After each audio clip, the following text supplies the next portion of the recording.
สวัสดีค่ะทุกคนหวังว่าทุกคนจะสบายดีอยู่บ้านปลอดภัยกันนะคะในช่วงนี้เนี่ยวอร์มทำงานจากบ้านเนี่ย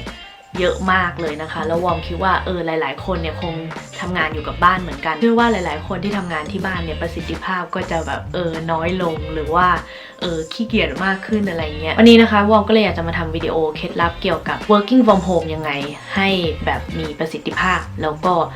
มีการรบกวนน้อยที่สุดเคล็ดลับอันแรกนะคะก็คือสร้างที่ทำงานในบ้านการทำ space หรือว่ามุมในบ้านเนี่ยให้เป็นที่ทำงานเนี่ยวอร์มคิดว่ามันสำคัญคือถ้าเราทำงานหลายๆมุมของในบ้านเนี้ยเราก็จะแบบmove ไปเรื่อยๆเลยตุ้มเป๊ะไปหมดอะไรเงี้ยมันก็จะไม่เป็นที่เป็นทางนั่นเองนะคะโต๊ะทำงานของวอร์มอันนี้นะคะก็จะอยู่ในห้องนอนของวอร์มนะคะเพราะว่าคือไม่ค่อยมีคนเข้ามาในห้องนอนของวอร์มมารบกวนวอร์มนะแต่ว่าถ้าสำหรับบางคนที่แบบชอบนอนอะไรเงี้ยก็อาจจะต้องทำห้องต่างหากนะคะไว้สำหรับเป็นห้องทำงานนะโต๊ะทำงานของวอร์มอันนี้นะคะคือวอร์มมีโต๊ะอันนี้ตั้งแต่ตอนปริญญาตรีแล้วนะแล้วก็ทำงานทำกันบ้านอะไรพวกนี้ทุกอย่างบนโต๊ะนี้หมดเลยนะคะแต่ว่าช่วงหลังๆที่ผ่านมานะคะวอร์มก็ได้ตกแต่งใหม่แล้วก็ทำให้มันแบบมีความรีแลกซ์มากขึ้นแล้วก็น่านั่งทำงานมากขึ้นนะคะถ้าทุกคนสังเกตเห็นนะคะโต๊ะทำงานข้างหลังของวอร์มเนี่ยมันจะติดกำแพงเลยคือถ้าวอร์มเอาไว้ติดหน้าต่างเนี่ยมีสิ่งรบกวนจากนอกหน้าต่างอะไรเงี้ยถ้าสมมติคนขับรถมาผ่านหรือว่าแบบคนเดินผ่านนู่นนี่นั่นอะไรเงี้ยมันจะไม่ค่อยมีสมาธิในการทำงานนะคะมันก็แล้วแต่คนนะถ้าบางคนแบบว่ามีหน้าต่างที่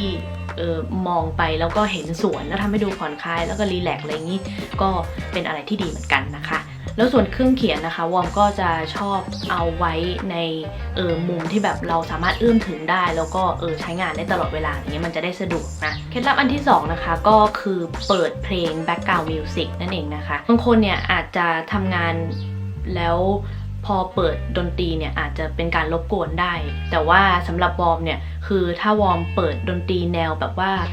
ฮิปฮอปโลฟายอะไรอย่างนี้มันจะเป็นแบบสไตล์มีแค่เสียงดนตรีอย่างเดียวแต่ว่าไม่มีคนร้องนะคะคือในบน YouTube นะคะมันก็จะมีแบบดนตรีที่เอาไว้สำหรับแบบสตัดดี้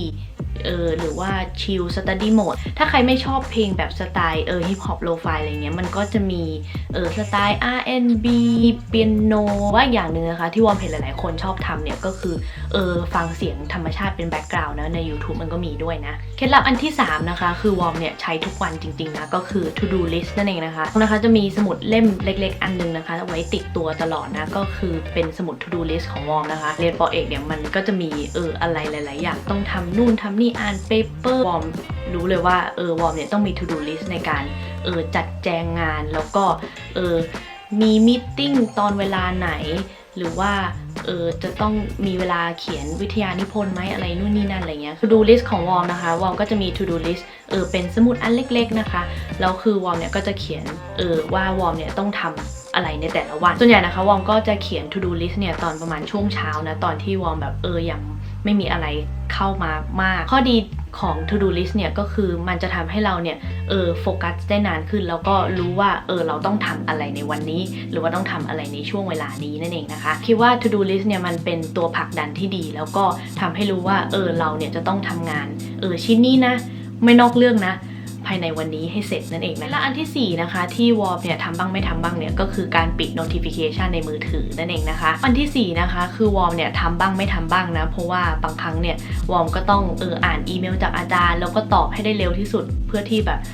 จะได้มีการ response เร็วที่วอร์มเรียนป.เอกอยู่ตอนนี้นะคะวอร์มก็ต้อง supervise เด็กนักเรียนด้วยนะแล้วเด็กนักเรียนเนี่ยก็ชอบแบบ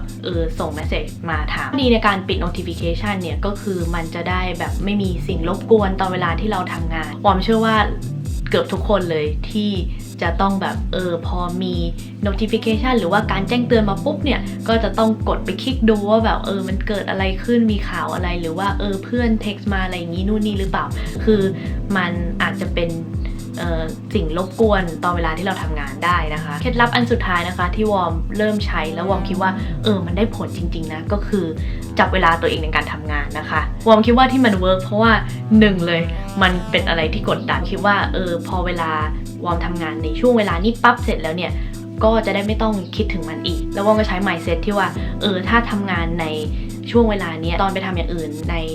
ที่ไม่ใช่เวลาช่วงนั้นเนี่ยเราก็จะไม่รู้สึกผิดมากนะเพราะตอนเวลาวอร์มใช้เคล็ดลับอันนี้เนี่ยวอร์มก็จะจับเวลาตัวเองประมาณ2 ชั่วโมงนะ 2 ชั่วโมงอันนั้นก็คือวอร์มเนี่ยทำงานอย่างเดียวเลยแต่ว่าถ้าคนที่ไม่สามารถโฟกัสได้ประมาณ2 ชั่วโมงเนี่ยวอร์มก็แนะนำว่า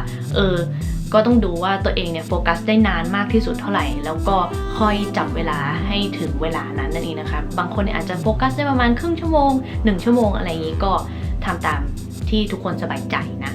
เอาล่ะนั่นก็คือเคล็ดลับทั้งหมดของวอร์มนะคะที่วอร์มชอบใช้ตอนเวลาวอร์มทำงานที่บ้านถ้าใครใช้เคล็ดลับอะไรพวกนี้อยู่แล้วนะคะคอมเมนต์มาได้ด้านล่างนะแล้วก็ช่วยบอกวอร์มทีว่ามันเวิร์กไหมสำหรับคนอื่นนะถ้าใครชอบวิดีโอนี้นะคะแล้วก็คิดว่ามันมีประโยชน์เนี่ยก็สามารถกดไลค์แล้วก็กดแชร์ให้วอร์มด้วยนะถ้าใครอยากดูวิดีโอจากวอร์มอีกนะคะอย่าลืมกด subscribe วอร์มได้ด้านล่างเลยนะแล้วก็ไว้เจอกันใหม่ในวิดีโอหน้าค่ะบ๊ายบาย